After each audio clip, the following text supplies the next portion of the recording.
selamat pagi mahasiswa semuanya. Kita bertemu lagi pada sesi yang keempat mata kuliah Kesehatan dan Gizi.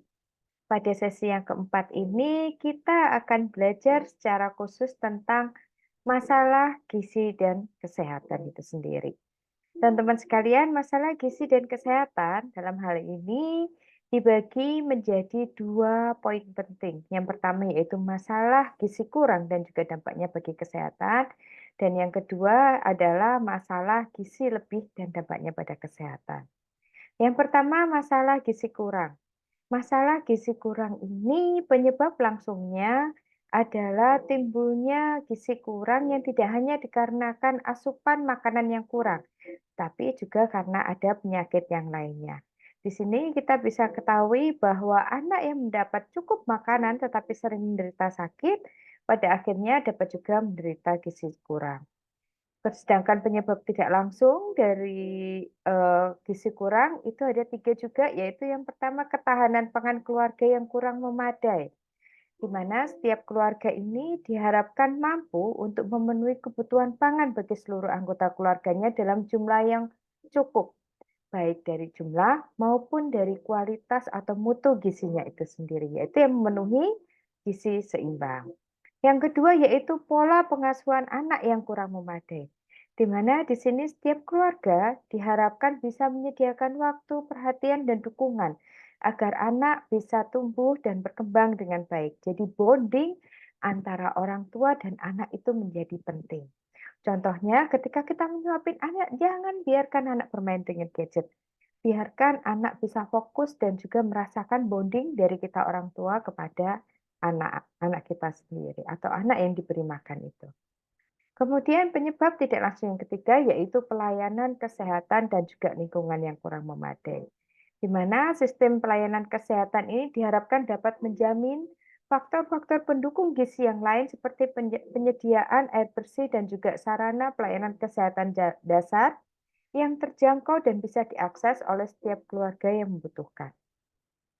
Masalah gizi kurang itu sendiri ada banyak macam. Yang pertama yaitu kwashiorkor, bisa juga marasmus.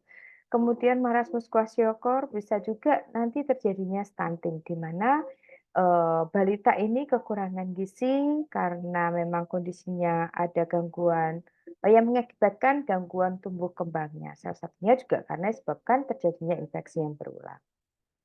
Kemudian teman-teman, dampak hal ini bukan hanya karena kekurangan gizi. Bisa juga masalah kesehatan ini terjadi karena kekurangan vitamin A. Seperti teman-teman ketahui, vitamin A terkait dengan kesehatan mata. Kemudian kekurangan yodium, di mana ini akan mengakibatkan terjadinya penyakit yang lain atau gangguan pertumbuhan dan juga perkembangan bagi anak itu sendiri. Kemudian kekurangan zat besi ini juga terkait dengan adanya risiko kejadian anemia. Teman-teman sekalian, apabila terjadi kekurangan zat besi, maka hal yang bisa dilakukan yaitu yang pertama dilakukan suplementasi zat besi dan yang kedua adalah pemberian makanan tambahan yang memenuhi unsur gizi itu sendiri. Masalah kesehatan gizi yang kedua yaitu terkait dengan gizi lebih dan juga dampaknya terhadap kesehatan. Salah satunya gizi lebih yaitu terkait dengan obesitas atau kegemukan. Teman bisa lihat sekarang, apalagi kemarin pada saat pandemi di mana anak-anak tidak bisa keluar rumah, mereka hanya beraktivitas di dalam rumah dan juga kurang aktivitas fisik karena adanya isolasi itu sendiri, sehingga banyak terjadi risiko obesitas. Di sini obesitas ini merupakan faktor risiko terjadinya beberapa penyakit metabolik dan juga degeneratif. Contohnya adalah hipertensi, kemudian diabetes, dan juga gangguan endokrin lainnya. Salah satu penyebab hipertensi yang sekarang banyak terjadi adalah pada gaya hidup itu sendiri. Sehingga energi yang masuk dari makanan ini tidak digunakan secara optimal, sehingga bisa menyebabkan terjadinya penimbunan lemak dalam tubuh yang pada akhirnya mengakibatkan obesitas. Teman-teman, dari banyak studi ini menunjukkan bahwa adanya kecenderungan seorang anak yang mengalami obesitas pada saat kecil ini akan tetap mengalami obesitas pada masa dewasanya. Hal ini juga berakibat, seperti tadi dikatakan, bahwa risiko untuk dia mengalami penyakit degeneratif dan juga gangguan terhadap obesitas pada saat dia dewasa. Oleh karena itu, untuk mencegah terjadinya obesitas ini sendiri, sejak kecil dilakukan pemberian konsumsi makanan dengan diet yang seimbang, yang memenuhi kebutuhan gizi yang seimbang yang dibutuhkan oleh anak-anak. Kemudian yang kedua, jangan lupa untuk memperbanyak aktivitas fisik bagi anak-anak sehingga mereka bisa terus bergerak. Kemudian gizi lebih yang lain yaitu terkait dengan penyakit kardiovaskuler, kemudian terkait dengan hipertensi, diabetes mellitus, dan juga penyakit kanker yang lain.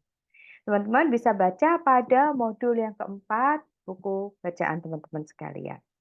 Teman-teman, pada sesi yang keempat ini teman-teman ada tugas diskusi 4 yang harus dikerjakan. Di mana pada tugas diskusi 4 ini akan membahas terkait gizi lebih yaitu obesitas. Ada 4 pertanyaan yang harus teman-teman jawab, mohon bisa dikerjakan sebelum batas waktu yang ditentukan. Terima kasih teman-teman, saya tunggu jawaban diskusi dari teman-teman semuanya. Sehat selalu, tetap semangat dan semoga nanti bisa lulus tepat waktu. Terima kasih semuanya dan selamat pagi.